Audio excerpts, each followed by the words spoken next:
Welcome to Connect Canyons, a podcast sponsored by Canyon School District. This is a show about what we teach, how we teach, and why. We get up close and personal with some of the people who make our schools great. Students, teachers, principals, parents, and more. We meet national experts too. Learning is about making connections. So connect with us. Anyone who is fond of books knows that feeling of stepping into a room full with wall-to-ceiling books. There's a smell, right? Is it vanilla? Is it grass? Is it a little bit of leather? Whatever you smell, any bibliophile knows the pure joy of walking into a library. Welcome to Connect Canyons. I'm your host, Frances Cook. February is all about love, all kinds of love. And it also happens to be about library love. It's National Library Love Month. So, in honor of that, I'm joined by three of Canyon's probably biggest bibliophiles in the district. First, Gretchen Zaitsev, our library media specialist for the district. We're also joined by Rachel Diazevedo, Canyon's parent and Book Blitz coach at Willow Canyon Elementary. Yes. Wonderful. Yeah. And we have Kylie Arbin, teacher librarian at Draper Park Middle. Yes. Thank you all so much for being here. Talking about books is one of my favorite things, so I have a feeling we're all going to get through this pretty quickly. We'll get along. Yeah, we'll get along just fine. So since it is National Library Love Week, let's start with that very question. Why do we love libraries so much? Gretchen, start us off. I can't think of a place that is more a microcosm of like everything people love and like than a library. I mean, a good library collection has something for everybody, and it has books from like Ninja Turtles to My Little Pony, and from, cars to cats and dogs. I mean, if you love it, you can find something about it in a library. Rachel, how about you? I just love that libraries are a collection of thoughts of all of the humans that are on this earth and the things that they like and dislike and how they see the world. And you walk into a library and you can just access any of that, and it's calming and you feel smarter when you walk into a library. And they're just peaceful places to be. I love that, a collection of thoughts. Yeah. That goes deep. Can you follow that up? Oh, geez. Can I get beat? I think I just like the potential for things you can learn. I'm always excited when I walk into a library. Like, what am I going to run into? What stories? Am I going to find like my new favorite book? Am I going to find my new favorite genre? I don't know. It's just this potential for newness, discovery. Yes, I'm going to learn something. I'm gonna connect with something. I love it. There's just so much freedom and fun to be had, and you just have to find it. Yeah. I love reading, but I'm all about numbers too. And so I have to share these with you guys. So within the Canyon School District, from August to January, our students checked out more than 370,000 printed library books. That's just printed physical books to hold in their hands, right? Add to that, roughly 8,000 Canyon students checked out over 75,000 ebooks and audiobooks, which is about 81,000 hours of reading time. Wow. That's awesome. That's a excellent. lot. That's so I can't even put There to is hope. how many. There is I hope. know. Our That is kiddos so get cool. it. So Love it. clearly, our Canyon students love to read. They're finding things that are intriguing to them, that they can, you get that, you dive into a book and a couple hours later you come out and what year is it? Where am I? But Rachel, I'd like to hear from you as a parent. Why is going to the library at such a young age so important for our students? I think it's really important for young kids to see what you can access in a library and to kind of almost build the habit of going to a library and having at your fingertips just anything you want and learning how to find what you want. So I think it kind of takes practice. I feel like you can get out of the habit of going to libraries and just checking out stuff that you might not pick up otherwise. So yeah, I think, yeah. Kelly, how about you? What have you seen that students are really taking away from libraries? I feel like students are finding themselves in libraries, and kind of figuring out what they connect with, what they respond to, making connections with other people, different kinds of people. I think when you're a child, you are really locked into, your location, your home, you're kind of around the same people all the time. Yeah. And I think they really get to discover how different the world is, how different people are, and how valuable it is to experience those differences. And they can do that through books. At this age, I think that's, one of the best options for them to explore that. They just don't have a lot of traveling options at this point. Sure, So a little limited. yes, they just get to explore a lot, I think, with books and libraries. But you can also travel a little farther than you probably can with a train, right? A little bit. You know, you bit. can. Yes. You're visiting Different Narnia. dimensions. Right, right. Yes, absolutely. So I don't know. I think they get to meet new people and learn new things that way a lot easier. So clearly our kiddos are going to our libraries. Kylie, Gretchen, for both of you, what is it that's making our libraries so appealing to our young people? Well, in my opinion, it's Kylie. Yes. Well done. I'm the secret. And the other teacher librarians and library staff that we have in the district. I mean, so a classroom is only as good as the teacher in it. And the same with the library. Like, the library doesn't exist without a librarian. Yeah. And a librarian can actually exist without the space. But it's that person that makes it so wonderful, that makes that human connection with the students and serves as kind of a pathfinder to help them find the things that they're looking for. It's so true. You don't really remember the room per se. It's, I remember Mr. So-and-so or Miss, Miss Smith. Yeah. Have you experienced that as well as a librarian? Connecting with people, absolutely. I think, we have the students who visit just, with their class. We have the students who visit on their own. We have our student aides. I feel like we connect with kids that maybe, I was always kind of the one that blended in a classroom, which was what I wanted. I didn't necessarily want to be like the show, but I think we kind of can connect with some of those kids maybe that blend a little bit.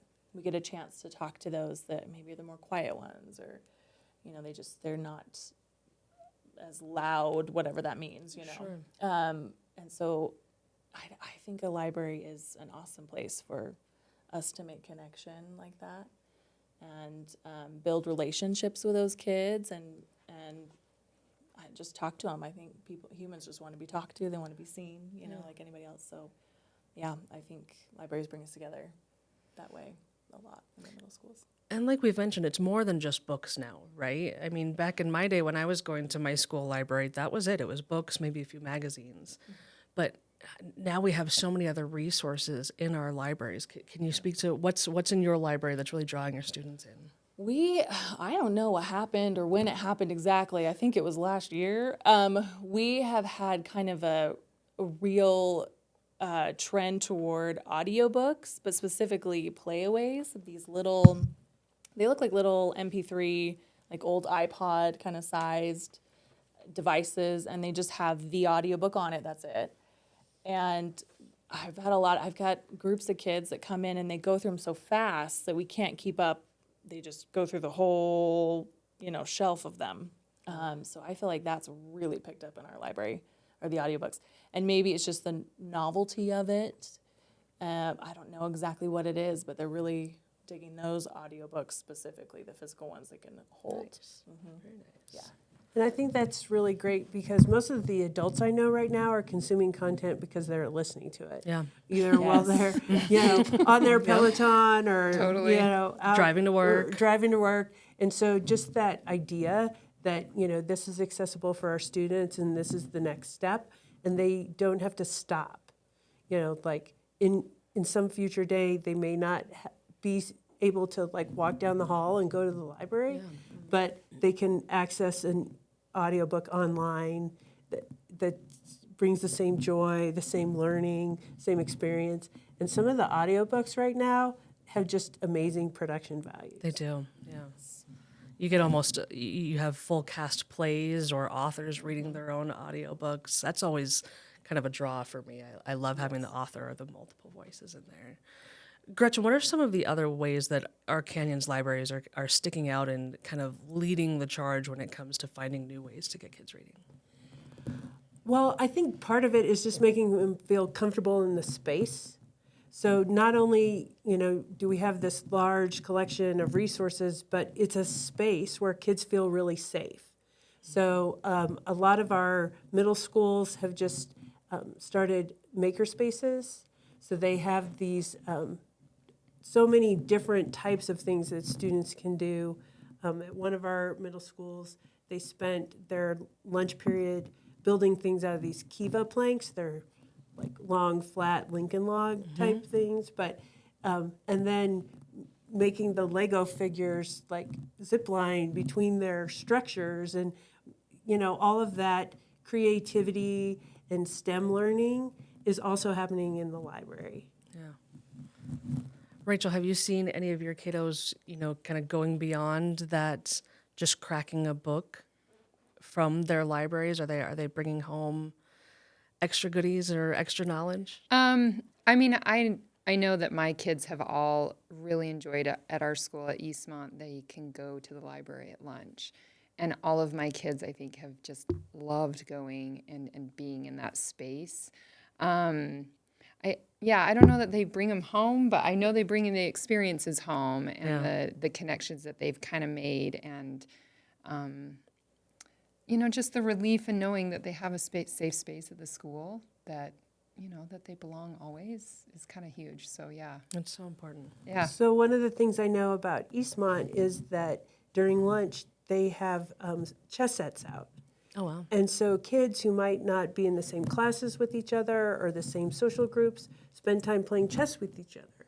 So it's very equalizing in that way, is that, if you need somebody to play chess, you're willing to play chess with, people that you might not ride the bus with or would have eaten lunch with, but you have this connection through this game. It's great to have those memories, too, as they're coming home, they're sharing that with you. I remember as I was a kid, I'm probably dating myself, the Pizza Hut book it, where you had to read a certain number of pages or hours, and then you could get your own personal pan pizza. I clearly forgot remember about doing that. that. Right? Clearly. I probably lived off of personal pan pizzas. Oh, for sure. Months. I kind of on wish I end. still did. Right? But we've changed that up now, and it's now Book Blitz. Can you tell us, what is Book Blitz? What are you hearing from parents and students as a coach of Book Blitz? Book Blitz is a reading, competition where you come out with, there's a list of books, that we receive, and the kids get on teams with each other, and they kind of divvy up the books and they read the books. And the parents at the school, I run it at Willow Canyon, the parents just love it. The kids always find new books that they would have never otherwise picked up. And I just can't even tell you how many times we've picked up a book, from that, and then gone down a rabbit hole of like 6 books in the series. And I'm all, yes, I'll buy them all. But Done. yeah, that's, I think, what people love most about it is just between that and then really it kind of helps with comprehension. You're reading and kind of paying attention to details, and they're talking about it with each other at school or, amongst their teams. And it's just, I don't know. I don't have sports kids, and I love that is and teaches kids all the things that you can learn in sports with reading, how to work as a team and how to be competitive and get along with each other, but like how to find new connections with Play to each other's characters and strengths. books. Yeah, like it's just, I love it. I think it's such a great program. One of my favorites, easily one of my favorites. And it's teams within the schools, but then the schools compete at the district level, right? Yeah. Yeah, so the winner of, you kind of compete at your school, and then your school pushes on your champion to the district, which is, it's fun. I think it's, it's good for kids to experience that. And I think those that Pizza Hut rewards. challenge for me was like that. Oh, I am competitive. Yes, I know. I can be competitive in reading. Okay. Yes, I win. Winning. Well, one of the stories we heard last year at our Book Blitz Junior, which is the elementary version, was that, we put out this list every year. At the elementary level, it's 12 books, but at the middle school, it's 20. Oh, wow. And so one parent said, my son said, oh, there's only 2 books on this list that I'm going to read.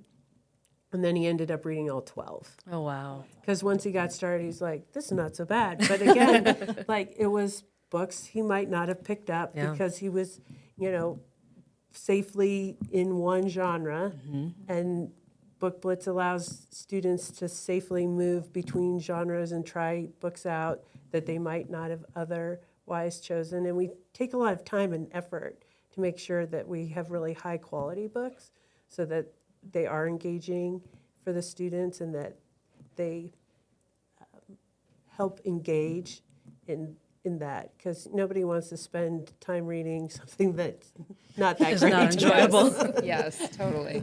But Kylie works really hard on the middle school side, and they have a longstanding individual competition. Yeah, we do. It's a competition where we invite the students that have read all the books to compete against each other to see who can score Best the of the highest, best. of the best. The really competitive kids. Yes. Oh, definitely, which I think is really cool because we always have kids that are like, I read them all. Like I read them all. I read them all twice. So we love giving them that opportunity as well with their team and on their own. So we have that portion as well, and I think that's awesome. been really amazing for them to try that. So that brings up a good point. We get almost stuck in a genre, like you said, Gretchen. You get comfortable with it. You're going to like books within that realm. I'm curious, both Rachel, as a parent, what you have experienced, and Kylie, what you're seeing as a librarian, connecting parents and librarians together to be able to find the right fit for your kids, right? Every kid has a different reading level, different likes and things. Do you have some tricks up your sleeve to help parents out in that realm?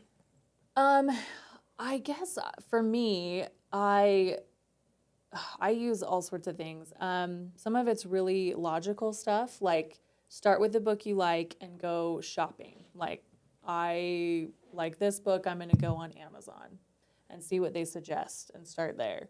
And then just keep going down the rabbit hole. Like, okay, well, I liked that one. Let me search on this one. I know that some people don't do social media, but because there's so much on social media right now, that's, I think, another tool. Just quick little videos that you can watch on your phone and just get some ideas. There's people that specifically look at middle school books, readers, librarians, teachers. You can follow blogs. There's so much out there. You just don't be intimidated. Don't be afraid. Just little baby steps. Start, following a couple people. You'll be recommended more, and keep shopping.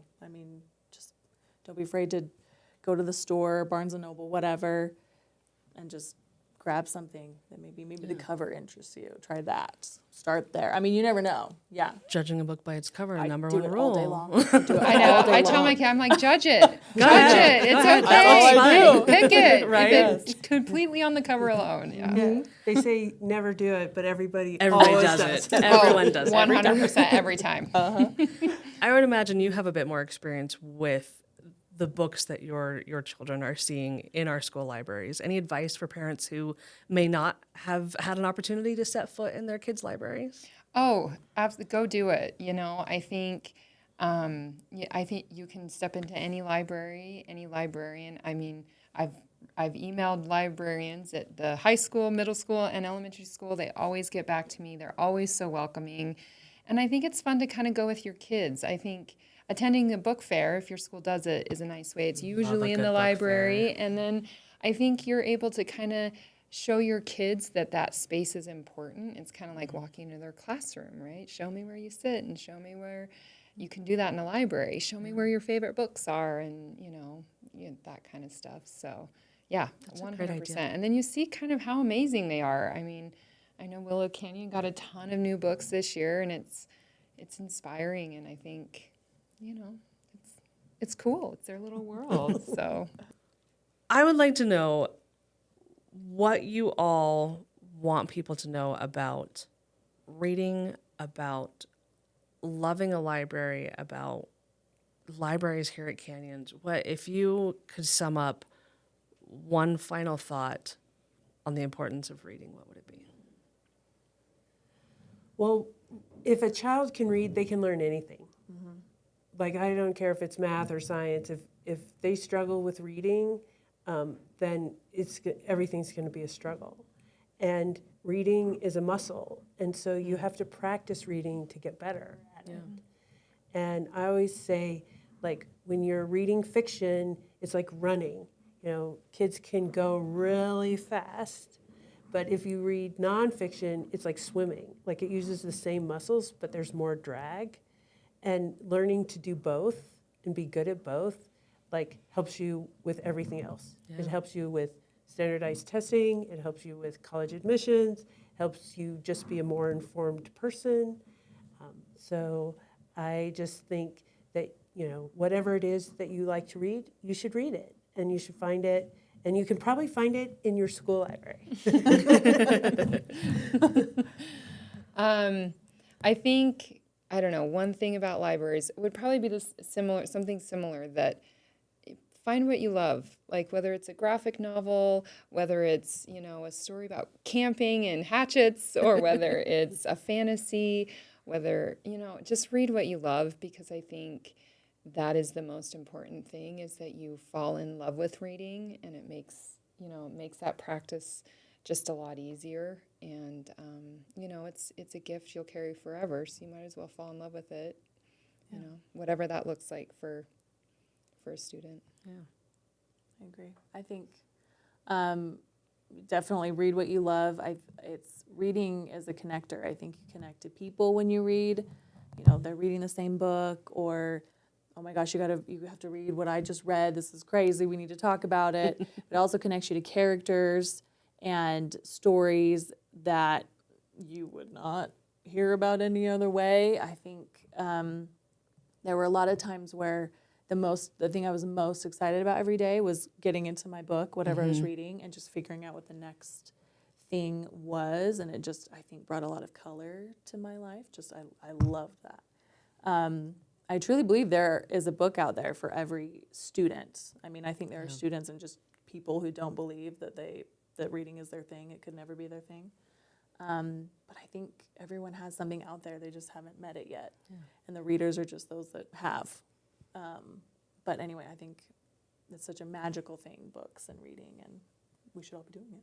Just a matter of finding it and Or asking your listening. librarian to help you, or listening to it. I feel like listening fills that, if you're not a sitter and a Completely. reader, I'm kind of a mover, so Yes, if I can move and listen, that's helpful, but yeah. The number of books I've read in the past 5 years has grown substantially thanks to audiobooks. Oh, absolutely. Substantially. Me too. So whatever your medium is, just Do that. Do find it. Yeah, totally. Or do it all. Yeah, All the above. At the same time, right? absolutely. Ladies, I want to thank you all for being here and joining us today. I could talk about reading for hours and hours on end. I hope that this discussion brings even more readers into our libraries, and parents come in and ask you for help finding their child's next fantastic series. And maybe we'll get some more kids competing in that book blitz competition too. Thank you all so much for being here. Thank you. And thank you for listening and watching. If there's something you'd like to see discussed on Connect Canyons, send us an email to communications@canyonsdistrict.org. Thanks for listening to this episode of Connect Canyons. Connect with us on Twitter, Facebook, or Instagram @Canyons District, or on our website, canyonsdistrict.org.